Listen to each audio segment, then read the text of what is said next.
Assalamualaikum warahmatullahi wabarakatuh. Bismillahirrahmanirrahim.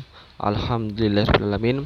Pada kesempatan kali ini malam hari ini kita akan belajar tentang pengertian wahyu. Di sini dijelaskan bahwa wahyu secara bahasa sebagaimana yang dikemukakan oleh Ibnu Faris dalam kitabnya Mu'jam al-Muqayyis fil Lughah terambil dari kata tiga, wawu, ha, dan ya, wahyu. Yang artinya apa? Artinya berkisar pada pemberitahuan kepada orang lain dengan tersamar. Pemberitahuan tersebut baik dengan cara memberi isyarat atau dengan lisan. Jadi wahyu itu artinya itu pemberitahuan, entah itu baik melalui syarat maupun secara lisan. Tuh. Wahyu juga bisa berarti cepat, bisa juga berarti suara. Oleh karena itu, setiap apa yang engkau sampaikan kepada orang lain sehingga orang lain tersebut memahaminya disebut wahyu. Jadi, wahyu itu bisa juga berarti cepat, ya, cepat. Kemudian ada juga berarti suara. Sehingga kalau bisa dikatakan bahwa jika pesan itu disampaikan secara cepat, ya, itu juga bisa dinamakan wahyu. Secara ini pengertian secara wahyu itu, ya.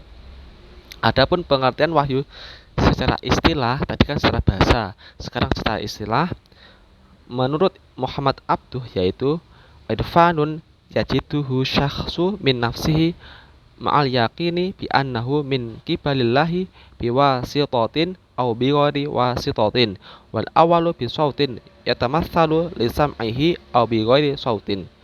Artinya, pengetahuan yang didapatkan seseorang pada diri sendiri disertai keyakinan bahwa pengetahuan tersebut berasal dari Allah, ya. Jadi berasal dari Allah, baik melalui perantara maupun tidak. Yang pertama, atau melalui perantara bisa melalui suara yang bisa didengar atau tanpa didahului oleh suara. Jadi pengetahuan yang didapatkan seseorang pada diri sendiri dan disertai bahwa pengetahuan ini berasal dari Allah, maka itu disebut dengan wahyu secara istilah, ya. Entah itu melalui perantara, ya, maupun tidak melalui perantara. Sedangkan menurut Syekh Mana Khalil Al-Qattan mendefinisikan wahyu sebagai berikut: kalamullah al-munazzalu ala man yastafihi min ibadihi ma arada min hidayatin bi tariqatin khafiyatin syari'atin. Kalamullah, wahyu adalah kalam Allah yang diturunkan, al-munazzalu yang diturunkan, ala man yastafihi kepada orang yang terpilih, min ibadi di antara hamba-hambanya, ma arada min hidayatin, ya, yaitu hidayah yang dikehendakinya, bitori kotin khofiyatin syariatin dengan cara yang tersama dan cepat. Jadi wahyu secara menurut Syekh Mana Al-Qattan, ya, yaitu kalamullah yang diberikan kepada orang-orang yang terpilih. Contohnya nabi, rasul itu, ya, yang terpilih di antara hamba-hambanya. Ya, itu yang dipilih oleh Allah dengan cara tersamar dan cepat. Ini, tersamar dan cepat gitu. But cepat. Terus tadi pengertian tersebut bisa diambil beberapa pengertian, ya. Pertama, wahyu adalah pemberitahuan secara tersamar dan cepat, baik dengan suara maupun tidak. Kedua, sumber wahyu adalah Allah. Jadi sumbernya wahyu dari Allah.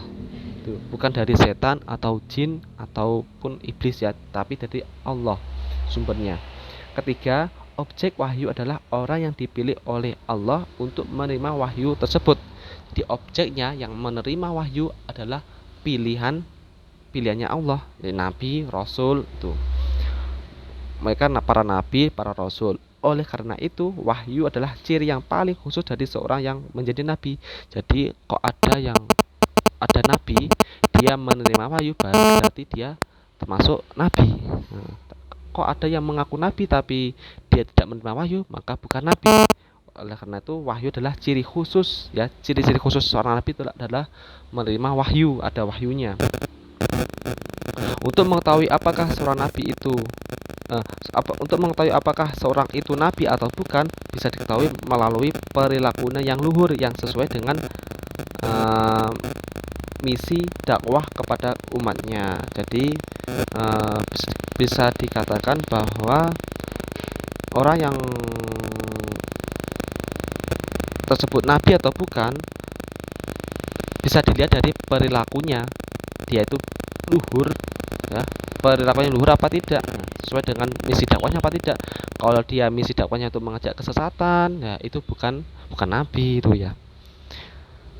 Zaman sekarang itu ya sudah tidak ada nabi lagi. Nabi terakhir adalah Nabi Muhammad. Kalau ada yang mengaku-ngaku nabi dan dia menerima wahyu, bisa dipastikan dia tidak bukan nabi, karena nabi terakhir adalah Nabi Muhammad itu ya. Kalau sekarang itu sudah ditutup pintu nabi itu.